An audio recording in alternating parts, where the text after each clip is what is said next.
కర్నూలు నియోజకవర్గం టీడీపీ అభ్యర్థిగా TG Bharat nomination దాఖలు చేశారు. నామినేషన్ సందర్భంగా పెద్ద ఎత్తున ర్యాలీ గతంలో ఎప్పుడూ ఎవరూ చేయలేదని భరత్ అన్నారు. దాన్ని బట్టి తన విజయం ఖాయమని చెప్పుకొచ్చారు.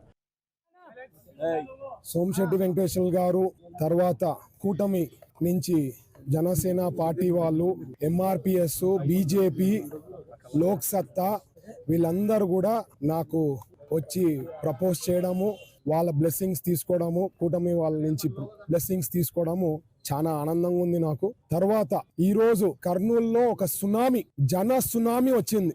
ఇంత పెద్ద ఎత్తున ర్యాలీ ఎప్పుడు జరగలేదు.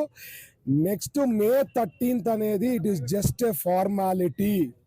ప్రజలందరూ డిసైడ్ అయిపోయారు, ఒక్క ఛాన్స్ భరత్ కియాలా, కష్టపడుతున్నాడు ప్రజల కోసం, ఒక ఛాన్స్ ఇస్తే నేను ఇచ్చిన 6 గ్యారంటీలు 5 ఏళ్ళలో చేయబోతున్నా.